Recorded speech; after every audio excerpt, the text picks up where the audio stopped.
Good morning, standard first. This is our third lecture, right? In previous lecture, we have made some exercise of our first lecture chapter. Myself going to do further exercise in our book. One thing I want to clear that whatever I am going to tell you in write down in book means in a rough book, not in a fair book. But whatever I am going to tell you write in textbook, you have to write in textbook. Clear this? मैं वापस हिंदी में बोल रही हूँ कि मैं आपको जो बुक में लिखने के लिए बोल रही हूँ पेजिस वाली, वो रफ वर्क है, और जो मैं आपकी टेक्स्ट बुक में स्कूल की बुक में करवाऊँ वो आपको स्कूल की बुक में ही करना है। हमारा मोस्ट ऑफ वर्क है वो टेक्स्ट बुक में ही रहेगा। जो मैं होमवर्क दूंगी वो आप रफ बुक में करोगे। अभी तक कोई CW लेनी नहीं है। Is that clear? चलो हम अपनी एक्सरसाइज करते हैं। Look at this picture. In previous lecture we have completed our exercise up to this. ठीक है, आज हम यहाँ से नई एक्सरसाइज शुरू कर रहे हैं। सबसे पहले है when your dog fell ill, मतलब जब आपका पालतू कुत्ता है वो बीमार हो जाता है तो आपको कैसा फील होता है? आपको मजा आएगा? Obviously not. तो आप दुखी हो जाओगे, इसलिए सैड फेस को टिक करना है। चलो next, when you went on a holiday. यहाँ पर ये पिक्चर देखो, बच्चे हॉलीडे पर गए हैं, मतलब कि कहीं पे छुट्टियां मनाने गए हैं। तो जब आपको घूमने जाने को मिले तो आपको कैसा फील होता है? तो उसका यहाँ टिक करना है। तो अच्छा फील हो रहा है, मतलब हैप्पी फेस।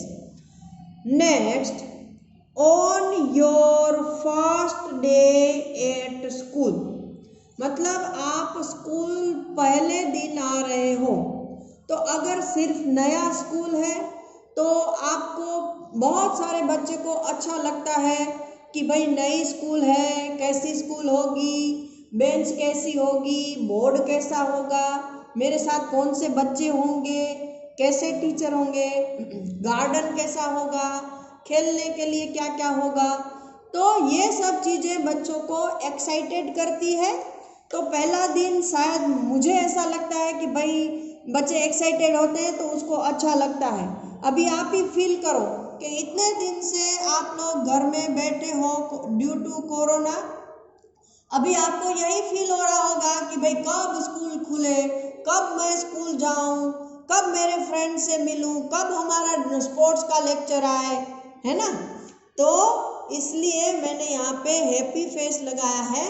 हाँ, ऐसा हो सकता है कि 10 में से 1-2 बच्चे ऐसे भी हों कि स्कूल के नाम से जिन्हें अच्छा ना लगे, तो वो सैड फेस टिक कर सकते हो। I no objection over there. Okay, चलो नाउ यहाँ पे ये एक्सरसाइज बी है, उसमें क्या लिखा है?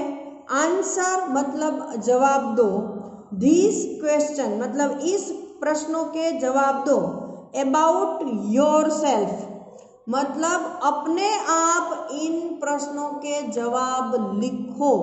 अभी आप तो बहुत छोटे हो, वैसे तो मैंने आपको ये अब तक बहुत सारे स्पेलिंग लर्न करवाए है ना, लेकिन शायद उसमें कोई स्पेलिंग नहीं आया है। तो ये एक्सरसाइज मैं आपको फिलअप करवा रही हूँ। एक्चुअली ये आपको खुद करनी चाहिए, लेकिन आप छोटे हो, शायद कोई दिक्कत आए और एग्जाम में या ऐसे ही आपकी वोकेबिलिटी थोड़ी वीक हो जाए, तो I don't like that. To improve your vocabulary, I am going to fill up this exercise only. Otherwise, this is your task. ठीक है, चलो first, what is the name of the city in which you live?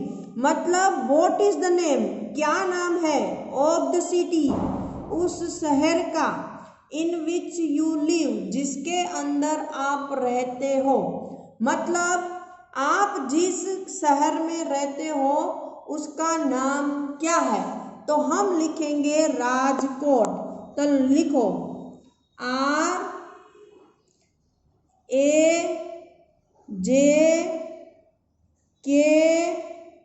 RAJKOT, Rajkot. ठीक है।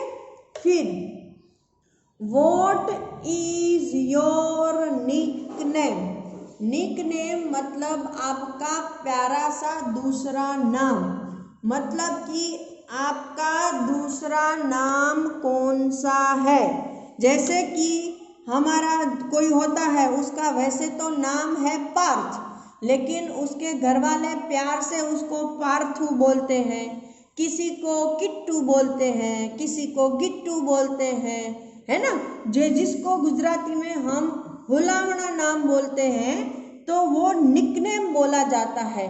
अभी देखो, आप तो बहुत सारे हो और ना ही हम अभी तक मिले हैं, तो मुझे कैसे पता चला कि आपका नाम किट्टू है कि गिट्टू है कि पाथू है कि क्या है।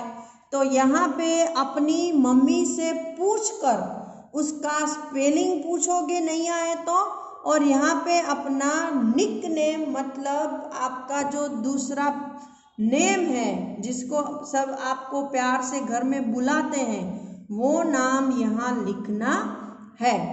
नेक्स्ट वन है in which city where you born.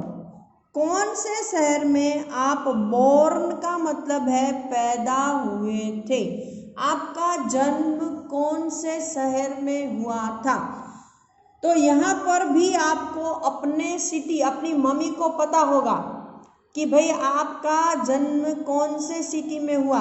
अगर राजकोट में हुआ है तो यही स्पेलिंग यहाँ पे डाल सकते हो, लेकिन अगर आपके ननिहाल में, मतलब कि मैटरनल फैमिली में हुआ है, नानी माँ के घर, तो अगर वो दूसरे सिटी में है या कहीं और भी पैदा हुए हो, तो उस सिटी का नाम मम्मी को पूछो, उसका स्पेलिंग पूछो और डालो। तो I can't fill up this one also. Now number 4, what is the colour of your hair. आपके बालों का कलर कौन सा है। इसमें मोस्ट ऑफ बच्चों के बाल ब्लैक होते हैं। कौन से होते हैं? ब्लैक। तो आप यहाँ ब्लैक फिलअप कर सकते हो। ये ए है, हाँ बेटा। Now next, what is the colour of your eyes. आपकी आँखों का कलर, मतलब आपकी आँखों के बीच में जो एक सर्कल है जो कि आपको ब्लैक जैसा दिखता है, लेकिन कुछ बच्चों का वो ब्राउन होता है, किसी का लाइट ब्लू जैसा होता है, किसी का ग्रीन भी होता है। ये रेयर केस है according to the genetic substance. उसके जो जीन्स होते हैं मदर फादर के, उसके अकॉर्डिंग उसका कलर होता है। It's only for your information. तो यहाँ पर भी मैं ब्लैक डाल रही हूँ। आप अगर कोई डिफरेंट कलर की आपकी आइस है तो आप वो डेफिनेटली डाल सकते हो, ठीक है। चलो नाउ यहाँ पे आपको थोड़ा थिंकिंग करके जवाब देना है। पिक द वर्ड, पिक मतलब उठाओ, ले लो, from the box and write them under the correct image. Image मतलब ये दो पिक्चर है, उसके नीचे ए जो आपको ब्लॉक दिया है उसमें से सही वर्ड उठा के लिखना है। देखो सपोज ये पहला वर्ड है वो है टाई। टाई मतलब जो या तो किसी स्कूल में बच्चे यहाँ पे गले में टाई लगा के जाते हैं वो टाई है, या मोस्टली हमारे फादर जब ऑफिस जाते हैं तो यहाँ पर देखो मैं बता रही हूँ ऐसी टाई गले में लगाते हैं, तो ये टाई है। तो mostly it is belong to the gents only, this is the general thing. हाँ, वैसे गर्ल्स भी लगाती हैं किसी ओकेजन पर, लेकिन जनरली ये बॉय को बिलोंग करता है। तो यहाँ हम लिखेंगे, पहले तो आपको पता ही है बॉय और गर्ल, तो वो नहीं लिखोगे तो भी चलेगा। पहले ये देखो टाई, तो यहाँ पर आपको लिखना है, मैंने यहाँ लिखा है टाई, ठीक है। फिर है गर्ल, तो इन दोनों में से गर्ल कौन है वो तो हम पहचानते हैं, तो यहाँ लिखो गर्ल। फिर है बॉय, बॉय ये बॉय है तो यहाँ मैंने लिख दिया है बॉय। फिर लॉन्ग हेयर, लंबे बाल, ये आपको इमेज में से बताना है कि किसके लंबे बाल है, तो ये गर्ल के हैं तो यहाँ लिखो लॉन्ग हेयर।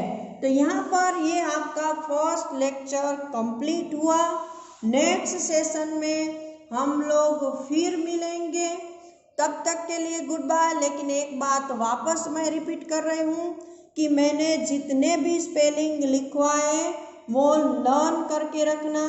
इससे एक फ़ायदा ये होगा कि आपकी वोकेबुलरी इम्प्रूव होगी, आपको इंग्लिश अच्छे से आने लगेगी, और दूसरा एग्ज़ाम में भी आपको ज़्यादा एंड टाइम पर एफर्ट नहीं लगाना पड़ेगा कि लास्ट मोमेंट पर फिर बच्चे हैं ना घबरा जाते हैं कि मुझे स्पेलिंग नहीं आ रहा है, न ये न वो, न मम्मी क्या करूँ। फिर मम्मी को भी टेंशन होता है कि इसको तो अभी तक कुछ नहीं आया, अभी कैसे उसको करवाऊँ। इससे बेटर है कि रूटीन वर्क अच्छे से करो तो एग्ज़ाम का टेंशन नहीं रहेगा। ठीक है, till that time good bye and have a nice day.